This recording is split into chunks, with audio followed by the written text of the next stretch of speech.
Hinitaas nga 3.3% ang inflation rate sa probinsya ng Eastern Samar para han bulan han Pebrero 2026 tikang 1.4% han Enero 2026. Ini nga datos ginpagawasan Philippine Statistics Authority PSA Eastern Samar pinagi kan Supervising Statistical Specialist Susan Amosco haging dumara nga press conference san Marso 13 ha PSA Building Borongan City.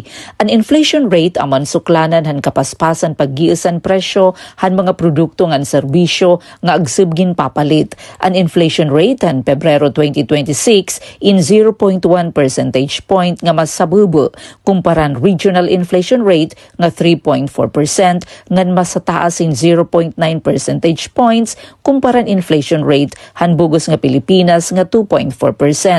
Han Pebrero 2025 an inflation rate sa probinsya amon 1.8% mas sabubuhin 1.5 percentage points kumparan inflation rate han February 2026. Sumalakan Amosco ang main drivers han upward trend han inflation ha probinsya han Pebrero 2026 amon madagmit nga annual increase han presyo han heavily weighted food nga non-alcoholic beverages nga nagtalahin 1.9% tikang ha 0.2% annual decline. Dugang pa nagtalahin paspas nga paghitaasan presyo han housing, water, electricity, gas and other fuels ugan madagmit nga pagkataasan restaurants nga accommodation services. Samtang ang masunod nga commodities inakarehistro hinmas madagmit nga inflation rates han February 2026 kumpara na kalabay nga bulan. Recreation, sport and culture, personal care and miscellaneous goods and services, furnishings, household equipment and routine maintenance, health, ngan information and communication. Mahinay naman ang pag-iisan presyo han alcoholic beverages and tobacco, samtang ang transport inakarehistro hin madagmit nga annual decrease. Waray naman pag-iisan presyo ha masunod nga commodity groups, clothing and footwear, education services ngan financial services. Ang tulungan ng unguna nga nakakontribuer ha inflation rate han February 2026 amon housing, water, electricity, gas and other fuels 42.5% share, food and non-alcoholic beverages 27.9% share, ngan restaurant and accommodation services 17.4% share.